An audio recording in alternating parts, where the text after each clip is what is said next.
Let's see. Moving on to number 5 is sabotaging someone else's hunt. So stealing cameras or stealing tree stands.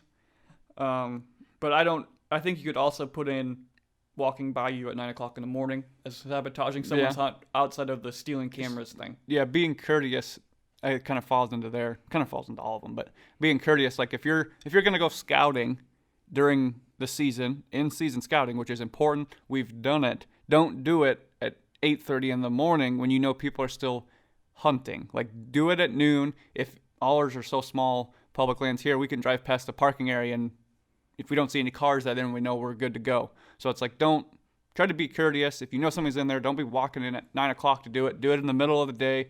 Middle of the day in October, on October 10th, there's not going to be probably anybody hunting. Yeah, I have no problem with people doing in-season scouting. Like I said, we do it.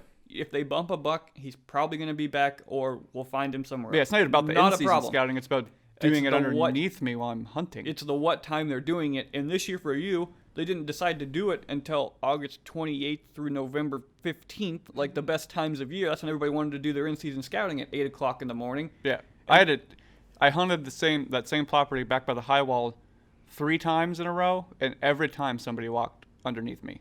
One time they didn't even see me, which is ridiculous. But they didn't even see me. Yeah. They just kept walking. They weren't even hunting. I don't even know what was going on. The other guy just walked in and turned around and walked out at 9 o'clock. I don't know what he was doing. It's just like, oh, what are you doing? It's public land, so again, you can go on there whenever you want. But like you said, common courtesy and etiquette says, let's try to be courteous to other people, and we try to. It happens. You know, if you're turkey hunting, we've bumped into people. Deer hunting, bumped into people. But we try to turn around and get out of there. Give a wave, give a polite, nope, my bad, I'll get out of here, you're here first, kind of a thing. Yeah, it's just and sometimes like that guy that walked into you, the high standsman, we call him now, if he was an out-of-state guy and he had to get in there and get his stand down because he was leaving and it was 9 and he had to, fine, you have to. Sometimes you can't like wait till 11 because he's got to get home. That's not what we're talking about. It's just the random stuff when you don't have to do it, but you're doing it. And it's like in a conversation too. If that guy walks quiet, I heard him coming for 2 minutes before he got there because he wasn't even trying to be quiet during the season. So like that, if you coming in, like you said, you have to grab it or you're leaving or whatever, and you're gonna grab it, have a conversation with me quick. Like you don't gotta yell, but like whisper, like, hey, I gotta leave. I'm out of state. I gotta take this down. Perfectly fine. I wouldn't have no problem with it. Like said, sometimes in those situations, conversations help. Or if you're like, crap, try to be quiet, but then go, crap, I'll get out of here. So sorry. Like that'll do a lot to smooth over the situation. If we've walked in on people or seen someone, it's usually a, polite wave and then a, like, we're going this way. So we turn around and like leave. Yeah. And then if that happens, like, okay, I mean, dang it, but you can still sit there because you still feel like you're still good.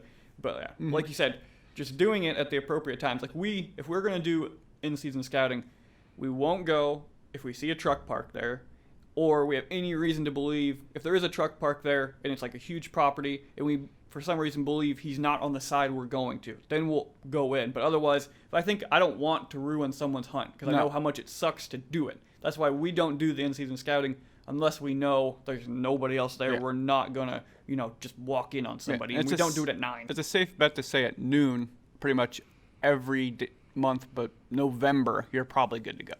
Yep.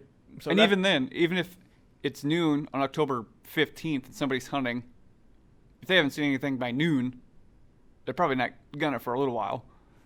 Yeah. So I don't know. It's just one that definitely gets us, and that's one of the reasons why we probably won't be hunting that high wall spot a lot this year. Is there are so many people in there last year, unless it's blocked off by water again, like I hope it is, and people can't get back there. But there's so many people back there, and that's why we didn't hardly see. You seen a couple good bucks in there, but I see more people than I did bucks. Which is never a good ratio. Not even close to the level of bucks and how great that spot used to be compared to what it was last year.